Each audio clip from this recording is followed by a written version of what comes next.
Hello, listeners and viewers. Welcome to another episode on Rising Above Shadows of Abuse, RASA, with your host, Grace Opa. This is a show where we talk about matters relating to abuse, mental health, society, and culture. Newsreel is from People by Casey Baker, published 1st of May 2025. David Gibson of Florida is facing felony charges over accusation of kidnapping and raping one woman, as well as beating a 74-year-old woman to death. A naked and battered Florida was found on a desolate road after escaping from a storage container where she was being held. A man her family knew allegedly came to her home, demanded money he was owed, fatally beat her mother-in-law before taking the woman to his house where he raped her. Authorities allege that he placed the victim in a storage container where she thought she was going to suffocate and die. On Monday, April 28th, the Washington County Sheriff's Office received a 911 call at about 5:20 p.m. from a passerby who found the victim of a brutal attack on Douglas Ferry Road.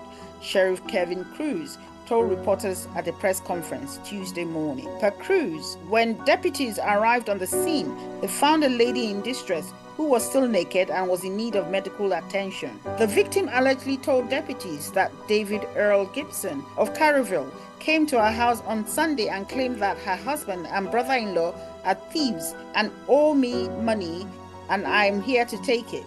After removing some items from the home, he allegedly attacked the woman, handcuffed her and removed her clothing while she lay helplessly on the floor. She claims he began beating her 74-year-old mother-in-law, Letty Cooper Collins, whose eyes were left swollen shut from the attack. Gibson, 40, then allegedly dragged the woman to a vehicle, put duct tape on her mouth, put a gun to her head and forced her to have sex with him, telling her that he will kill her. When he got to his house, he allegedly dragged her to a shed and put her in an oversized toolbox, if you will, Cruz told reporters, adding that the suspect then put a rope around her neck and tucked her legs up underneath her while she was still handcuffed and naked. If you can picture what a hog tie looks like, that's what he did to her. She stated she got very hot and thought she was going to suffocate and die, the sheriff said.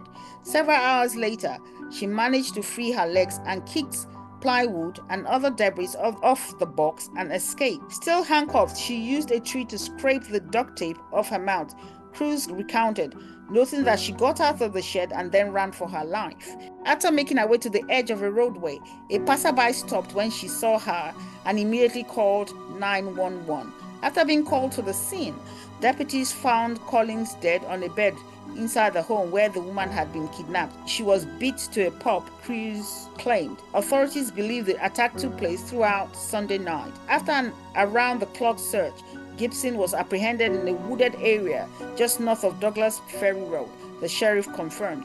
First of all, on behalf of the Washington County Sheriff's Office, we are all so sorry that this horrific event had happened to this family, Cruz said on Thursday, per the WCSO. May all our prayers be with this family at this time as we continue to work through this investigation for a successful prosecution.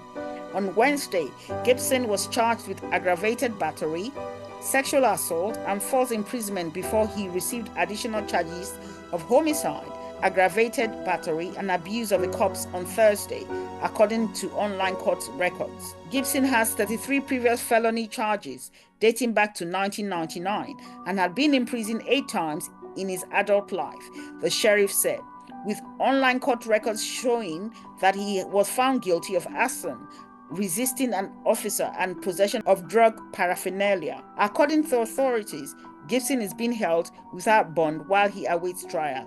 It is unclear whether he has retained an attorney who can speak on his behalf. Listeners and viewers, what do you think about this newsreel? Kindly leave your comments via email address risingaboveshadowsofabuse@gmail.com. Thank you.